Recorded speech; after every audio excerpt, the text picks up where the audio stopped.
I should do sound check, eh? Testing the microphone.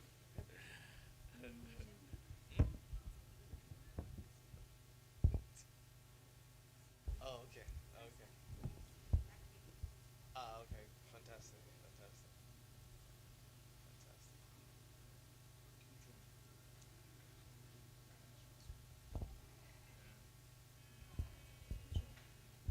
When the headroom. Do not give me powder. Where's the makeup gear, girl? It's okay, it's okay.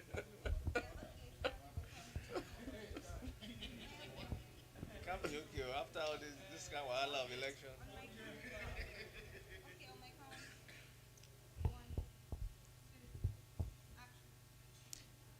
Good evening. Welcome to Abuja. I am Shegun Ojumu, bringing you continuing coverage of the 2023 general elections. You're watching TV, of course, and I am here with a national commissioner, Festus Okoye. He's a national commissioner in charge of voter education and publicity. First, Festus, welcome once again. Thank you so much. Yeah, I just said a few seconds ago what a day it has been. Uh, Give us a summary of the kind of day INEC has had conducting the elections. Well, this commission prepared and prepared well for this particular election.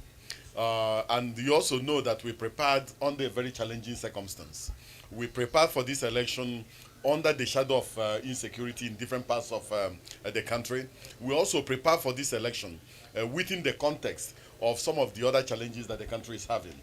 So, in terms of our bimodal voter accreditation system, the BVAS, for voter accreditation and authentication, we deployed and deployed on time.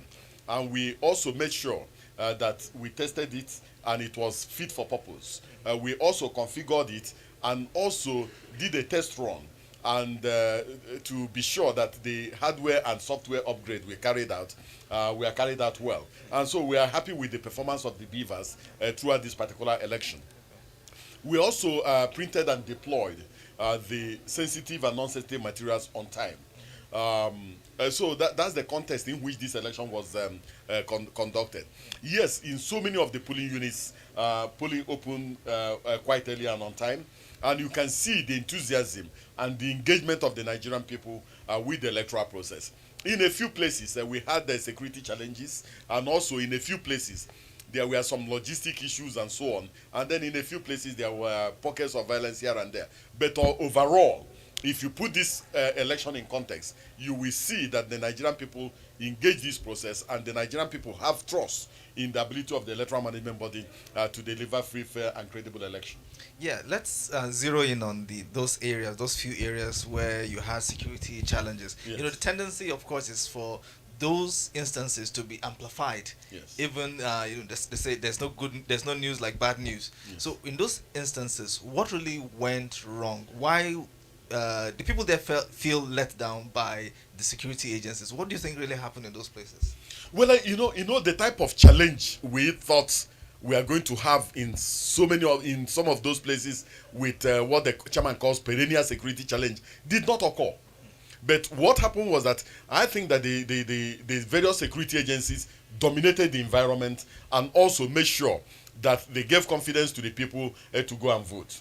But coming out to come and vote under a very challenging security situation is very, very tentative. So the people were very, very cautious. But towards the peak of the election period, towards the noon, you can see people started streaming out in mass to come and exercise their democratic franchise. And we are really, really, really excited at the engagement of the Nigerian people, at the resilience of the Nigerian people, and also at the trust the Nigerian people have in the electoral process. And you can see how excited the Nigerian people are relating to the performance of the Beavers, which is the ultimate game changer. But going forward, lessons will definitely be learned from this particular election. Adjustments will definitely be made in relation to this particular election. And then this slight issues around logistics, around the late arrival of some of the drivers we engaged will also be addressed.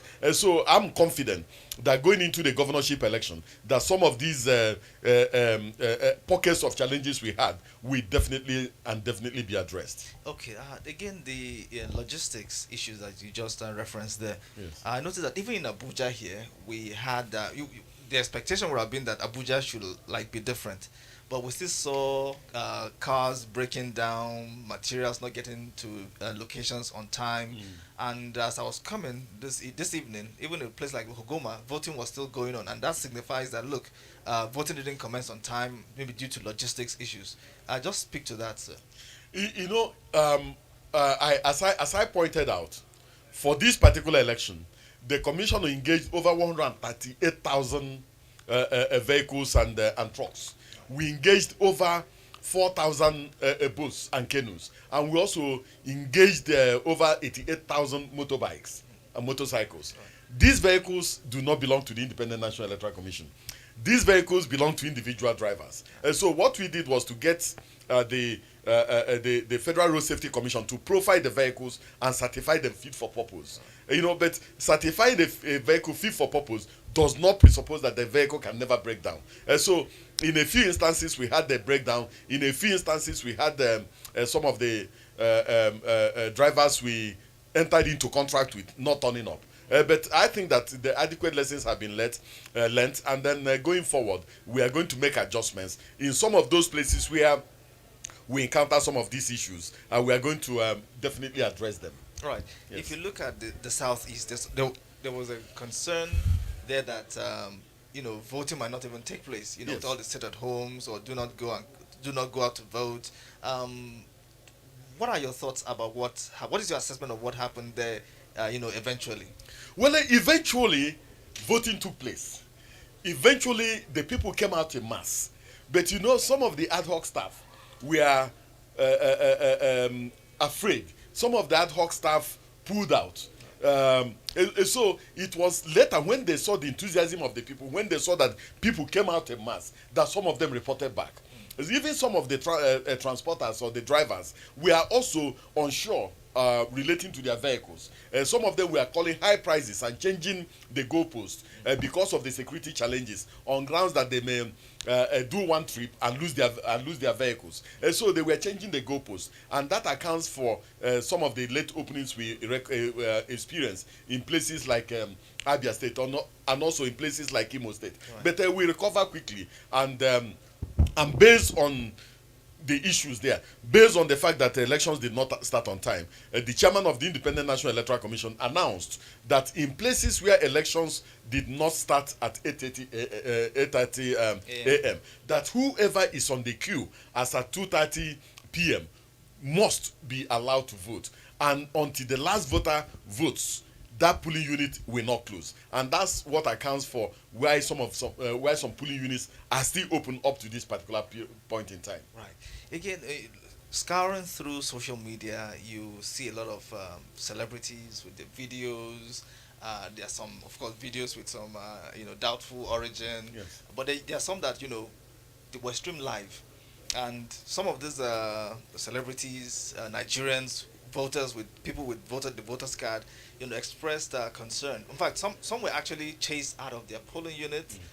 Give us a sense of whether the commission is looking into this and what the response is going to be eventually. Well, the commission is looking into all the issues that have arisen in relation to this election. But you see, under the Electoral Act, the presiding officer has a lot of powers. It is the presiding officer that makes a determination of what happens at the level of the polling unit. If there's overvoting at the level of the polling unit, it is the responsibility of the presiding officer to make that determination that the votes from that particular polling unit will be cancelled. If there's community connivance and we're unable to deploy, it is the responsibility of the presiding officer to make that determination. And any place where we are not allowed to deploy, we take it that the entire people in that particular polling unit have voted and all the political parties scored 0. And so we are going to look at the issues as they arose and also look at the issue specifically and make a determination. For instance, as the chairman announced, there are some so many polling units in a place like Yenagoa, in Bayelsa, where we have said that elections will take place tomorrow. Elections will no longer continue today because of challenges, not out of the making of the community itself. And so each matter will be looked at from its own specificity, and then a determination will be made going forward. Okay, let's zero in on the situation in Edo State. I think Esha and North, is it North and South, and then Igweben. Yes. Speak to us about what really went down there and what was going to happen eventually. Well, there are so many places, or in some places where we received last-minute court order. In some of these places, there's a possibility that the name of a political party was omitted, either from the ballot paper or from the result sheet.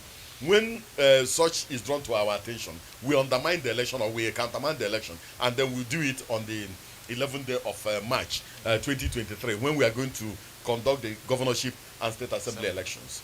So I think that is the context in which the commission has taken some of these decisions. So there's nothing untoward about it.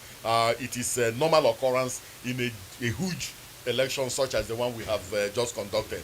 But what is important is that when mistakes are made, when issues arise, we are ready to come up front relating to those issues, and also we are ready to make amends, and they also inform Nigerians on the state of things. Two more questions before we go. Yes. The penultimate one. Now that attention is, as voting has ended in some places, they've counted, they're sorting out the counting. Then of course attention will switch to securing the results. Yes. What assurance are you giving to voters out there that of the sanctity of their votes, that their votes will be protected? The BVAS machine I'm talking about now. Well, the commission adopts a two-track approach to the issue of polling unit level results. The law also permits us to adopt a two-track approach. If you look at Section 50 of the Electoral Act, you look at Section 60 and Section 64 of the Electoral Act, it makes it mandatory that polling unit level result must be uploaded into our INEC result viewing portal in real time, and the accreditation data must also be uploaded. Thereafter, both the result sheet in terms of Form EC8A and the BVAS itself have to be carried to the collation center. So at the collation center, the collation officer will have the advantage of seeing the BVAS physically, and also seeing the EC8A result sheet physically. He or she will also have the advantage of seeing the electronically transmitted result, and also the electronically transmitted accreditation data. So if there's a dispute, if there's a contention, the collation officer will be asked to resolve it. And if there's a dispute between the manually transmitted result and the electronically transmitted result, by our own regulations, by our own guidelines, and by our own procedures, the electronically transmitted result will take precedence. The chairman of the commission had a meeting at our situation room here with the Inspector General of Police, with the National Security Advisor, and with the heads of other security agencies in terms of securing the electoral environment, so that some of these materials will move from the polling unit to the registration area collation center or work collation center, then from the work collation center to the local government collation center, and then they branch out to the various constituencies and so on. And so that's the essence of the meeting, and we are confident that they will secure the environment and also secure our staff and our materials. Finally, tomorrow, of course, attention will be back to this collation center. Yes. We expect it to be formally declared open, and then, of course, we start having results pouring in. Which states do we traditionally? Which states do we expect to get first? Well, ordinarily, we expect to get the Federal Capital Territory first. Ordinarily, because the state collation, more or less the Federal Capital Collation officer does not need a flight to come to the National Collation Center. But traditionally, sometimes Ekiti State comes first with their results. So the chairman has given them an assignment. Let us see who comes first to the National Collation Center with the results. There are some scope, the state constituency collation officers that are going to move from their state to another state to go and take a flight. And then there are some of them that have airport in the states where they are collating the results. Let us see who beats the record. Let us see the state that will bring their results first. But Nigerians are anxious, and both the resident electoral commissioners and the state collation officers understand this fact, and we expect them to do whatever it takes to make sure that the results come here as quickly as possible, so that the anxiety of Nigerians will be assuaged, so that Nigerians will be arrested, so that Nigerians will know who their next president may be. I'm breaking my own words. Now, when do we reasonably expect a final result? Nobody can tell you when we'll expect the final result. This is because the geography of this country is unpredictable. There are some places where you have to be on the high seas for 3 hours in order to get some of our polling units through the creeks and so on. There are also some places that you have to go by road for almost 3 hours before you get to the state capital. There are also some polling units in very dangerous places where you have to hire human carriers before you can get to those polling units.